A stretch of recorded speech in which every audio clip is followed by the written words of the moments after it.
What's good, YouTube, ladies and gentlemen? It's your boy, NosaaNation, man. Today we got a new special video, man. Special video. Magic Johnson and Larry Bird, a courtship of rivals basketball. You guys have wanted me to react to this video.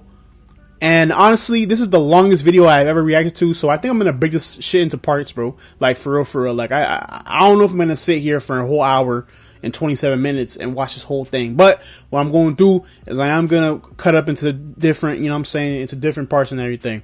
With that being said, if you're new here, hit that like button, comment, subscribe, you know, all that. Finish that. Definitely smash that like button. Get this video to 50 likes, and I'm going to react to a part 2 of this video. And let's get straight to it, man.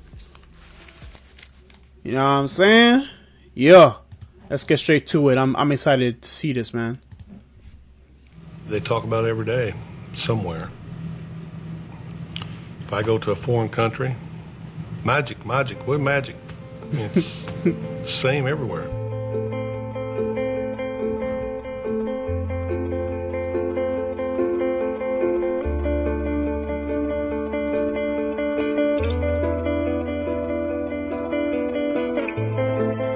We don't have to see each other. We don't have to say hello. We don't have to call each other.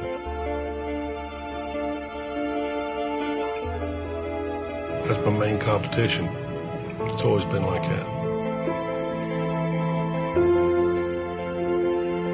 You know you got this tight bond with this cat, and you don't have to see him for a year or two.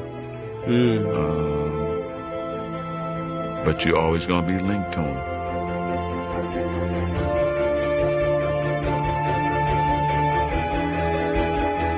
We got this connection, bro. It's just so surreal seeing this, bro. Like, just seeing all of the history, seeing all of the, like, just the highlights, and just, it's just so surreal seeing all of this, bro. Like, you know what I mean? Like, especially because I wasn't alive to see all of this. You feel me? Broken. I mean, right to our graves. They'll be talking about this 100 years from now.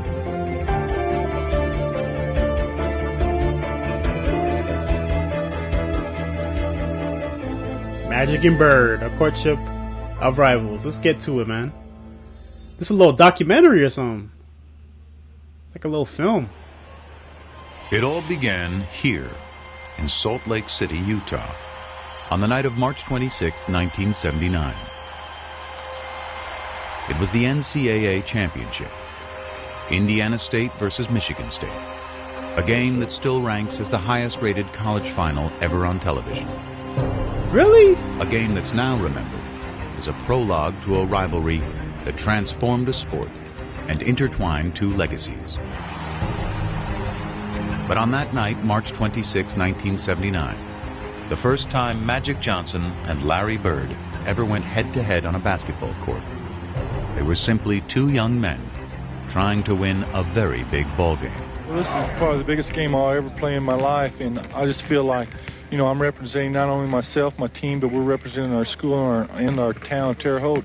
Well, it's a dream come true, really, for me. I won the state title back in my home state, and then my next accomplishment was going to the NCAA and playing in a game like tonight in the finals. They were two stars thrown together by the cosmos to compete, but only one of them had been groomed for the spotlight. In his case, it seemed since birth. I think his upbringing in East Lansing really put that smile on his face in the beginning, and it never came off. Yo, to all my people in Michigan, man, to all the viewers in Michigan, man, stand up, man. Born August 14th, 1959, Irvin Johnson grew up in Lansing, the gritty industrial capital city of Michigan. This man was born in the 50s, bro? Jeez. He was one of Christine and Irvin Johnson Sr.'s 10 kids. Christine was a school custodian. Oh my gosh, bro. Magic Johnson's mom looks like, it's literally like, he looks just like his mom, bro. Oh my gosh. While Irvin Sr.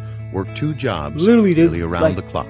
Literally look alike. My father, he got up early every morning, 6 o'clock or so, and he went to work on his trash hauling truck every single day. Around noon, he would come home, catch a nap, and then he worked for General Motors for 30 years. And he won an award for never being late and never I missed a day. As a youngster, Irvin displayed his own strong work ethic on the blacktop. I was out there all day long. Before we went to school, the bus leave at 7:30. I was out there at 6:30 working on my game. My mother sometimes had to bring me food, or she would have one of my brothers and sisters go get that boy so he could eat something. From a very young age, Irvin knew what he wanted to do. He had it all planned out. My dreams were to play in the NBA and become a businessman. The first neighborhood basketball powerhouse, Sexton High. I knew the players, I knew the tradition. I wanted to be a part of that. And it was on the west side of town, which was, at that time, predominantly black. But when Lansing, like many cities in the mid-70s, began busing to desegregated school system, Irvin's journey took an unexpected detour to a predominantly white school across town. My first day at Everett High School was my first time I really had to understand there was a race problem. Nobody white would speak to anybody black, and nobody black would speak to anybody white. A lot of racial tension, a lot of fights, rioting. They didn't want minorities there. Wow. He kind of shrugged it off, and basically his attitude was, okay, well, I'll overcome this. Whenever there was any racial problems, the principal would get Irvin and go talk to these kids. I can just see him with his big hands. Calm down, just calm down. He'd break up fights. Talk with his friends, tell him, let it go. We can't fight about everything. Let's just chill. Let's play basketball. And there was no dispute over Irvin Johnson's ability to play ball. His talent was so great that soon after his varsity debut, a local reporter, dazzled by his exploits, gave the budding star a nickname. In the beginning, I thought it was foolish and dumb. I didn't know nothing about a nickname. Then what happened was, you start saying, wait a minute, it fits my game. Hanging out with my boys on the street corners, we used to sing Temptation songs. They started saying, hey man, Magic, that's cool. And then people on the street start saying, hey Magic. And I said, Hey man, I ain't gonna lie to you, bro. Like, this is really, really interesting, bro. Like, I don't know, man. I don't know. Like, I like this. Where this is going? Like, I really do. Like, you know what I'm saying? They're gonna get into like the backstory and everything like that. So, a lot of stuff that I'm learning, bro. A lot of stuff that I'm learning right now. He bought into it, and I think he felt he had to kind of live up to that name.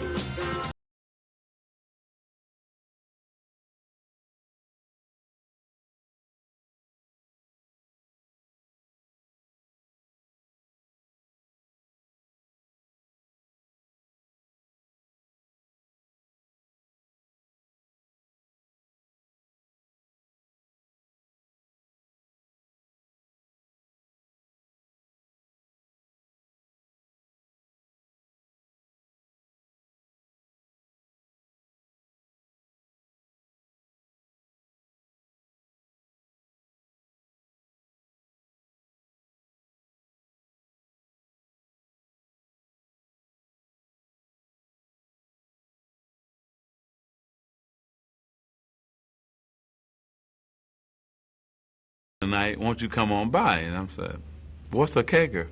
So he said, well, what it is, we get this big keg of beer, and you just go for it. Okay. Well, what time does the kegger start? Because regular party time in our neighborhood is 10, 11 o'clock.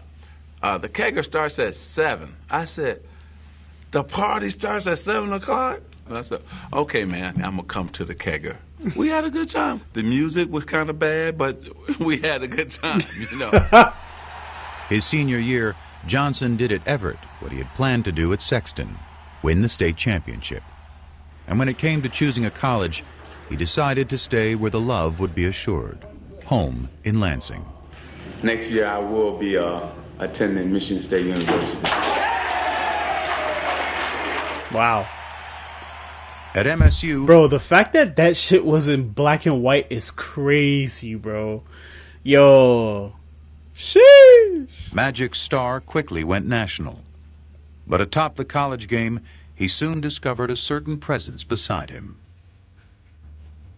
The first time I saw Larry Bird was actually in a magazine. Saw his stats, blown away by his stats. But let's see if he can really do it against us. And that's always a mindset of black players if he's a great white player.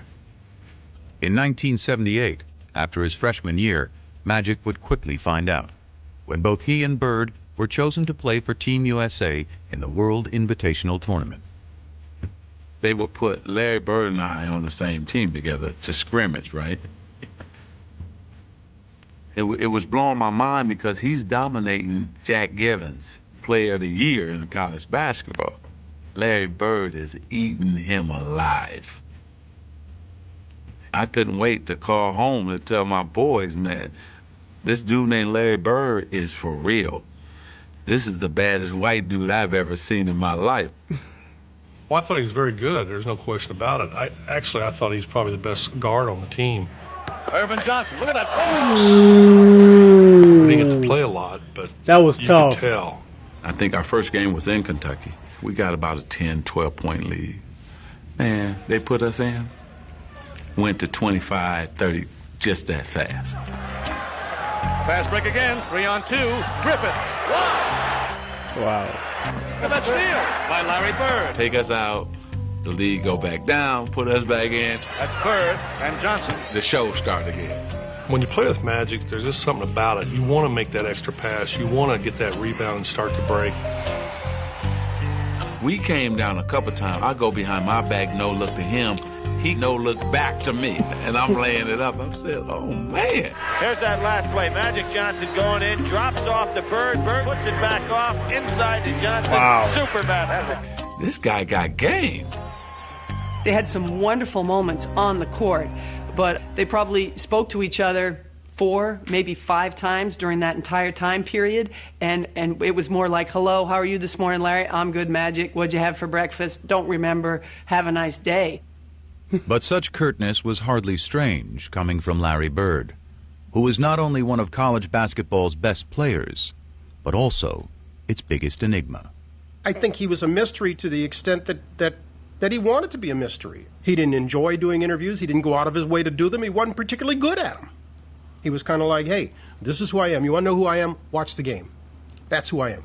I start to read materials that you're very quiet and you don't enjoy talking to newspaper people. Well, you know, there's different kind of newspaper people. There's people that try to push you. You know, there's people try to get things out of you. Things that don't even pertain to basketball, and them are the type of people I like to stay away from. He didn't want people talking about his family. He didn't want his mother to have to deal with that or his siblings to have to deal with that. You got to remember where Larry came from. You know, Larry was raised in a 2 or 3 room house on a railroad track. Their family probably lived on $50 a week.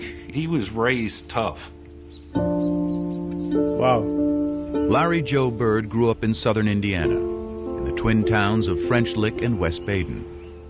The Valley, as locals call it, was a tough working-class area. Bro, that shit looks like a prairie, bro. Like, just all you see is just forest and just pure bush. Like, it's like pure bush. Like, God, like, golly. Like, do people even live there nowadays? Like put in the comments down below. For real. Like, I don't even be knowing, bro. Like, these places be like, having like in the U.S., bro, y'all be having like communities that have like 200 people living there, bro. 300. I'm like, like WTF, like. Tiny and remote, it was one of the poorest places in the state. I didn't know that people made millions of dollars. I didn't know that everybody had a family car. I was in my own cocoon. I was in a small town with the people I knew, and I thought I would live there for the rest of my life. Arriving Pearl Harbor Day 1956, Larry was the 4th of 6 kids born to Georgia and Joe Bird. Early on, he and his older brothers earned a reputation around the valley. We were always considered troublemakers. We're either fighting amongst ourselves or there was always one of us fighting somebody. And Larry was always one that kind of instigated things, you know. If I get my brother in a fight with somebody his age, I was happy as hell because I like to see him get beat up, and that's just the way it was. If I got in a scrape with some kid and my brothers didn't come to my side, they knew that when he got home, my dad was going to whip him. Larry and my dad were best of friends. They done everything together. When my dad would go out to my grandma's house, Larry would always go with him. They'd go fishing, do a lot of things together. But Joe Bird also had a darker side, stemming from a traumatic tour of duty in Korea. Larry remembers waking up in the middle of the night hearing his father's blood-curdling screams from the nightmares he had had from the war. Wow. What happened to his father in the war affected his entire life. He was never able to quite get rid of whatever those demons were.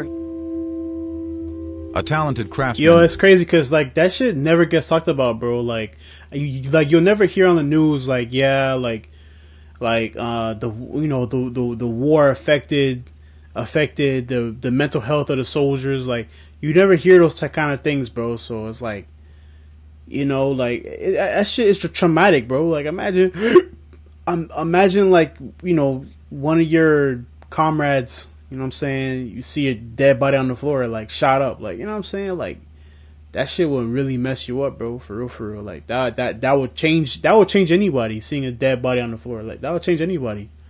That's traumatizing, bro. Like, I thank the Lord, bro, like, that I never got to experience that, Joe Bird struggled to hold steady jobs, and even when he was working, his demons would, on occasion, drive him to the bottle. There were times when Joe went out with the guys and had a few beers and the wages didn't come home that night. And that didn't happen every day. It happened once in a while, but when money is as tight as it was for the Birds, once in a while was a major problem for their family. My mom sometimes worked late and sometimes she had 2 jobs, but that's the way it was. I worked at school during my lunch hours, worked at the local grocery store, put up hay in the summer. I mean, if you wanted money, you had to get it on your own. To young Larry, actions spoke louder than words. He was very quiet, kind of hung to himself a little bit. I saw Larry take an F in an English class because he had to get up in front of his peers and give a speech. He said, I won't do it. But he just could not get up in front of his friends and talk. He was that shy. Of course, next thing you know, when he knew it was time for all of us together at the gymnasium, there he'd be.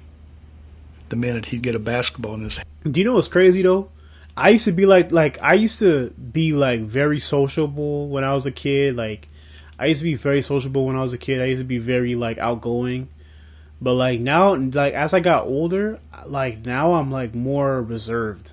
You feel what I'm saying? Like I'm more reserved to the people that I enjoy being with and like my family. Like I'm more reserved, bro. Like I'm not really out there like that. Like, as I've gotten older, you know what I'm saying? Like, I don't know. I don't know why I'm like that, but it's just, I don't know. It's weird. It's weird.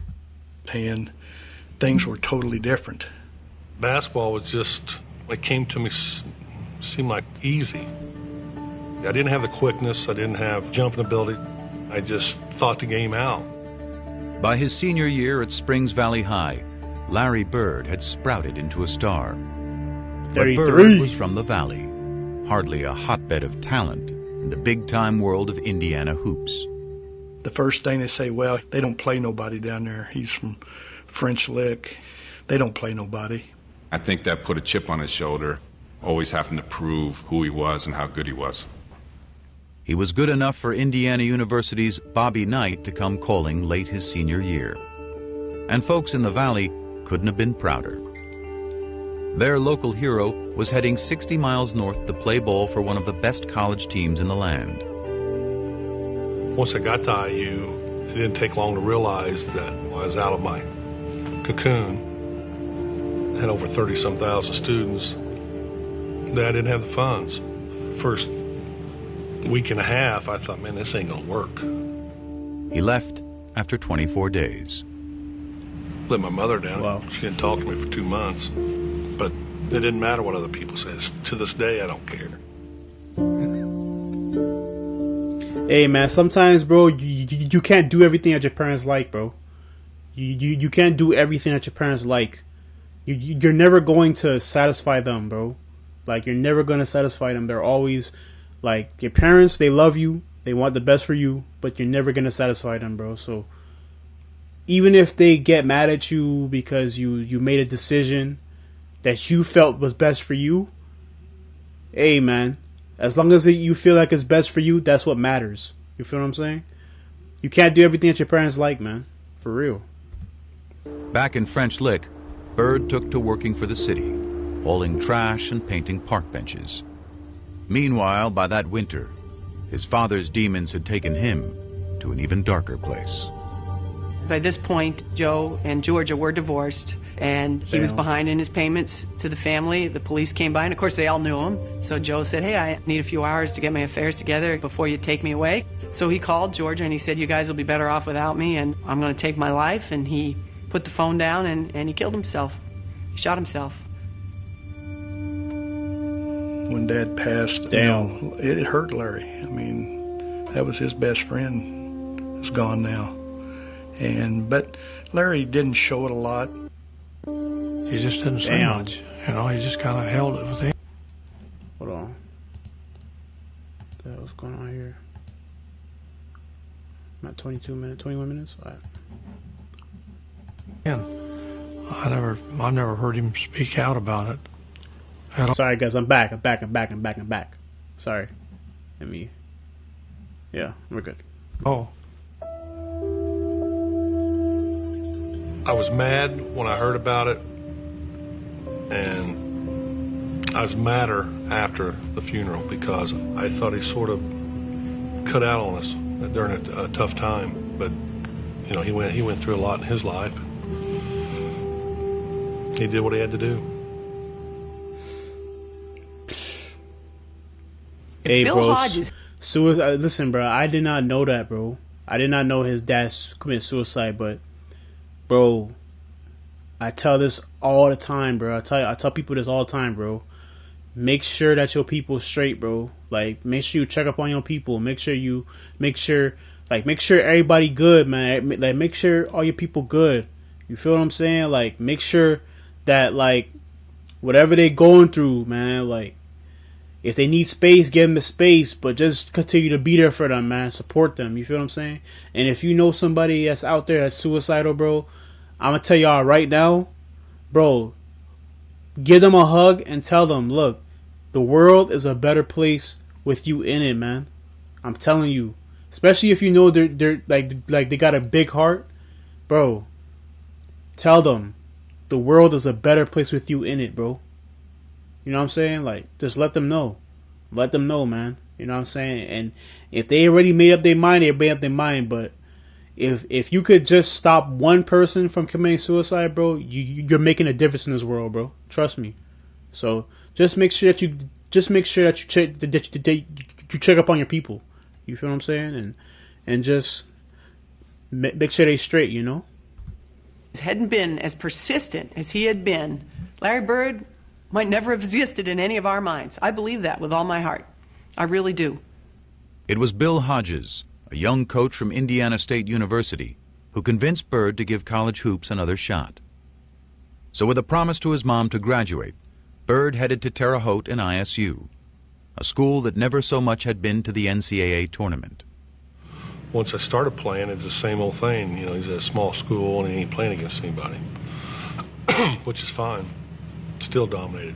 Wherever Hoosiers gather, he's like, I still dominated. I don't give a shit. Now his claim to fame is just the way he plays the game. Indiana has a new state bird.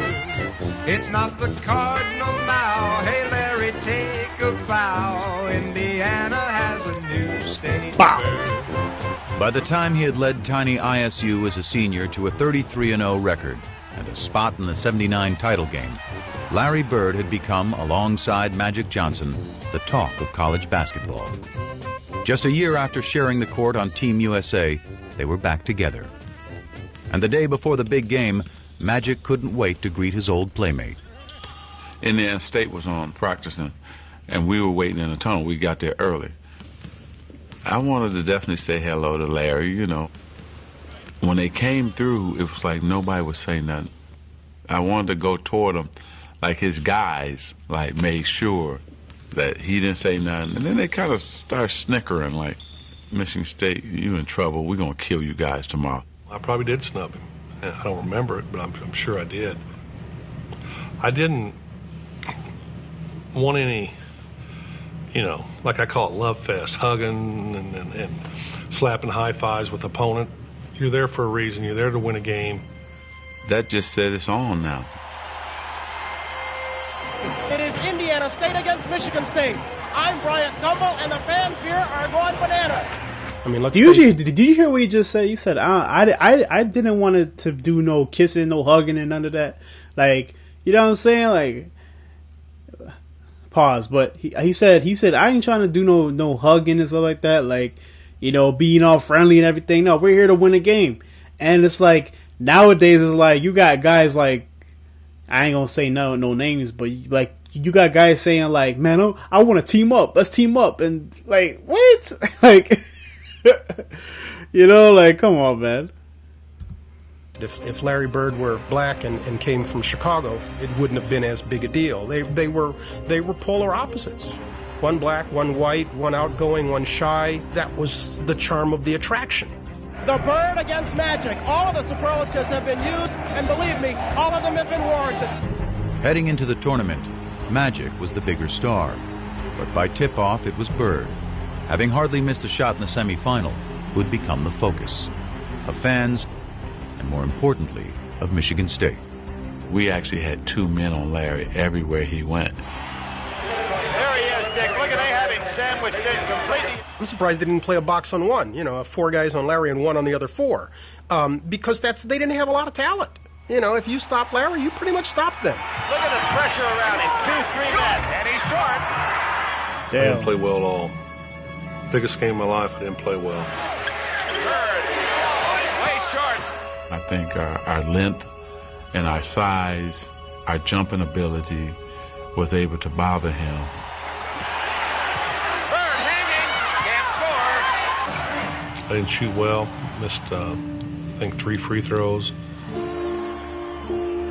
Larry Bird has had a cold shooting night. I battled him, but I didn't have it.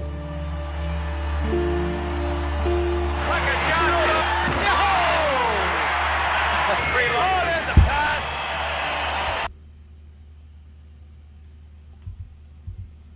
I didn't have it. Oh my gosh. Did you just see that? Look at that. Reloaded the pass. It's all over. Michigan State. Wow. National champions, 1979. Damn. Not only were you leader on offense, I thought you did a great job on Larry Bird in the zone denying him the ball. Yes, Coach gave us a good game plan to go against Larry Bird, and all we had to do was go out and do it. That's what we done. And congratulations, Super Bowl game.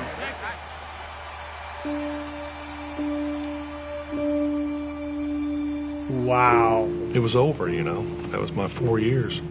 I was done. It still hurts. And when you win 33 in a row and you walk into a game, you never know what to expect, but I expect to win. We didn't win. Toughest loss I ever took. 64-75. I knew it was going to haunt him forever. 11 points. We were going to see each other a lot.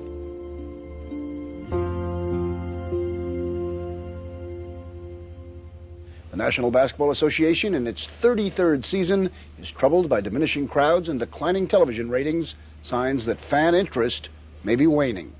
If college basketball was flourishing at the end of the 1970s, the pro game was crumbling. After the golden era of Bill Russell and Jerry West in the 1960s, a merger with the ABA in 1976 had led not only to new teams, but a new temperament. It was a new league with new times, with renegades, with individuals. Damn, he slapped the shit out of that There was dude. an argument made, plausibly, I think, that it was too black a league for the United States of America in the late 1970s.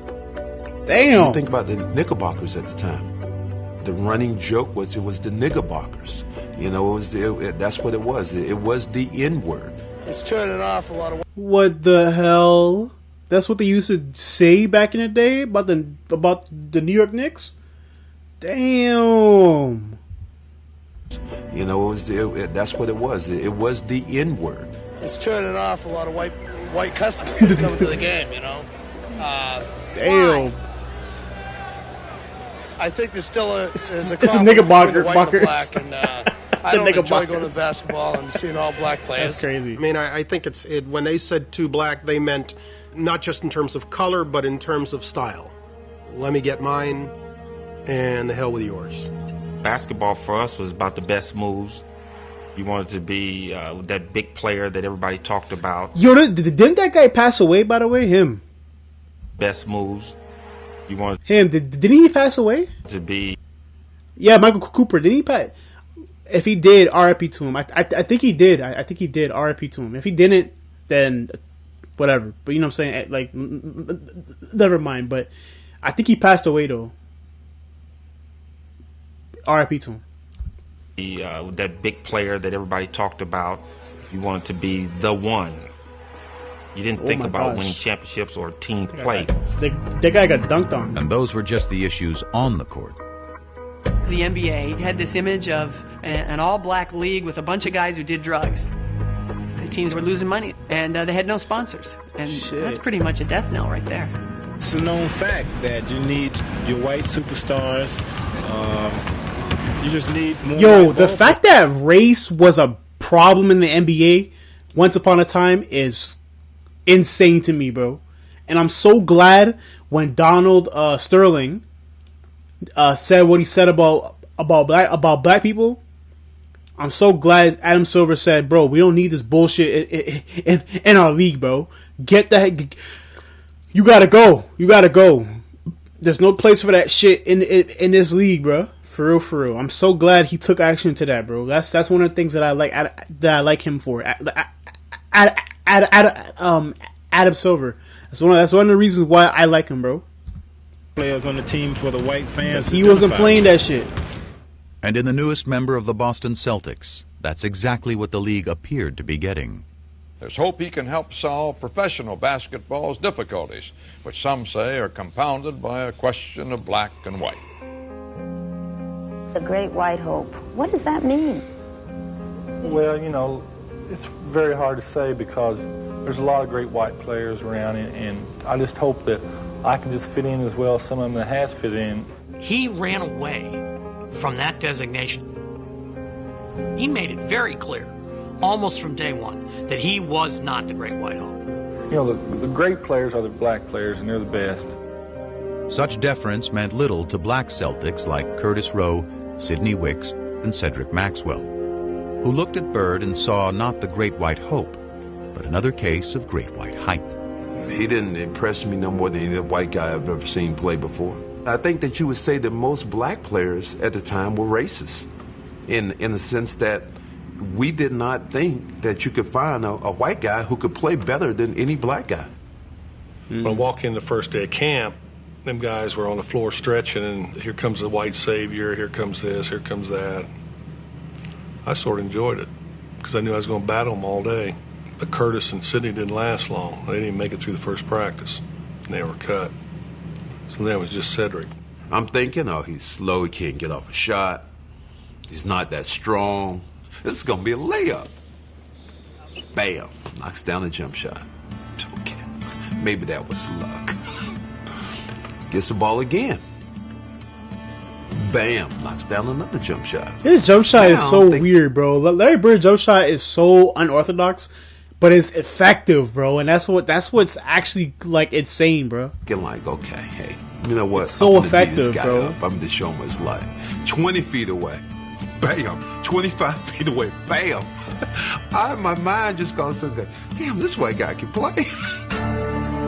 That white guy can pull up from 40.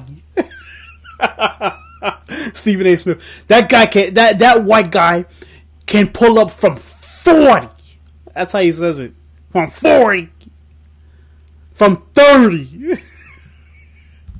Good thing, too. The storied Celtics might have been the winningest team in NBA history, but they Facts. were fresh off their worst season in 30 years. And in Bird... Hey, yo, I'm not gonna lie to you guys, bro. I fucking hate the Celtics, bro. I really do, bro. Not only supremely talented, but tough enough to take on any challenge. I always played like everybody in the world was against me. Oh, shit. I thought everybody was against me. I used to think up things to get me rattled before a game. Damn! He knew how to fight. I know that from off the floor. One night, Larry somebody Bird was box your head giving top. one of his buddies a hard time, and Larry went over and, said, hey, this is my friend. And this guy was a pretty good-sized guy. By golly, they go out back, and the guy turns and says something to Larry. And Larry hit this guy, and I caught him. Hit him so hard, I go, whoa. He was from the old school, and that's how he played. Larry Bird plays it to the hilt, baby. He was Played tough. the game hard. Played rough. There was no frills about him. He came in, he threw elbows. There was nothing smooth about Larry. New Englanders like that. They're hardworking people. They like that that's how people view them, and that's what Larry was. Larry Bird follows his own shot. They also like winners. And when Bird led the Celtics to the NBA championship in just his second season, he was finally one of those two. Boston loved Larry Bird. It just wasn't so clear at first how much Bird loved the city back. There's only one place I'd rather be, French Lick.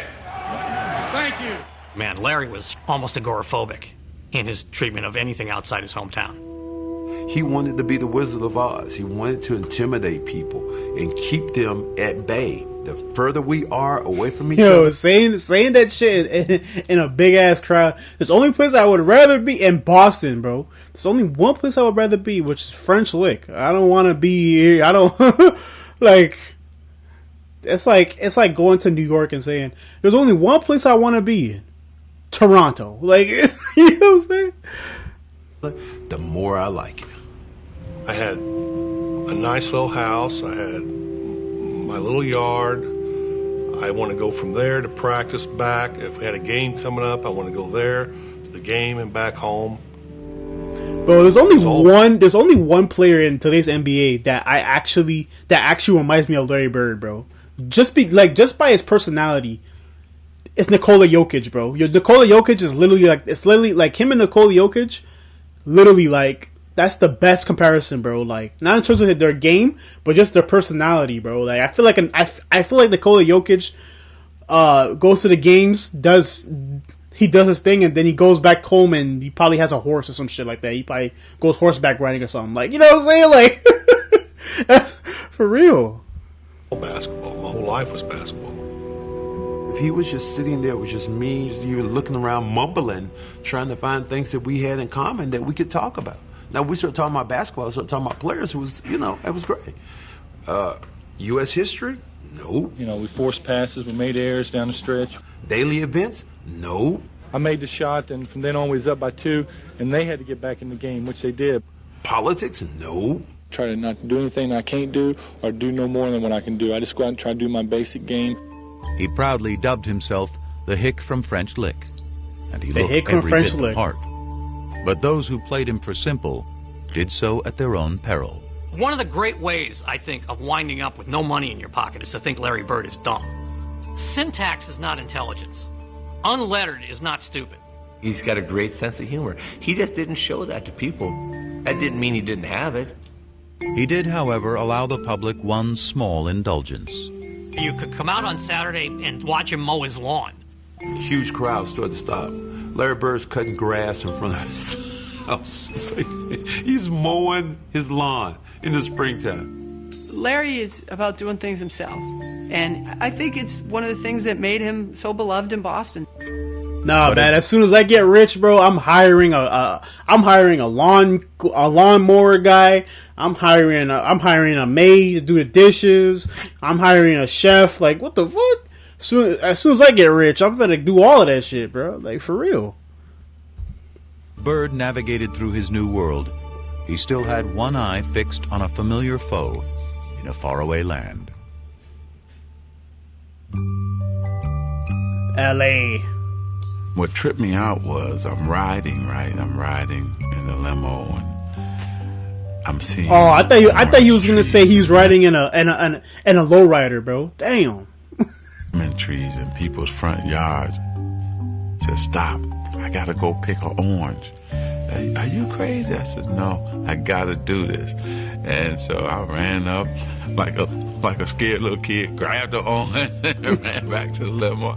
I'd never seen an orange tree. I'd never seen a lemon tree. I was fascinated. When 20-year-old Irvin Johnson arrived in Los Angeles in the fall of 1979, he was a world away from Lansing, the only home he'd ever known. He was the #1 pick of the LA Lakers, a once dominant franchise stuck in mediocrity. In the stoic Kareem Abdul-Jabbar, the Lakers had talent, was energy. Irvin Magic Johnson was only too happy to provide it.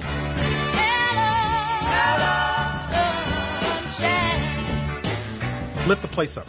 Changed the franchise, changed the temperament. I changed it from the very first game.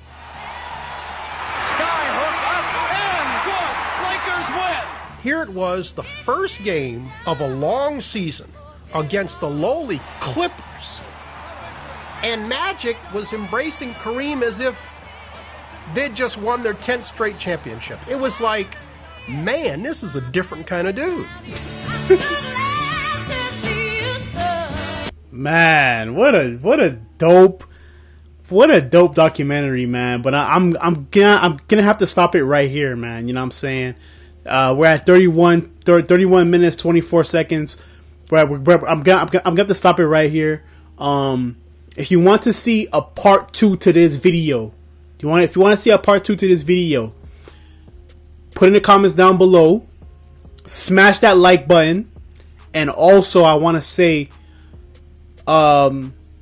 if you want to see this, it's gonna be like a series. So I'm gonna react to part 2 and part 3 and part 4 and whatever. But just smash that like button, get this video to 30 likes, and I'll react to part 2 of this video. That being said, man, I'm gonna see you guys in the next video, and I'm out, man.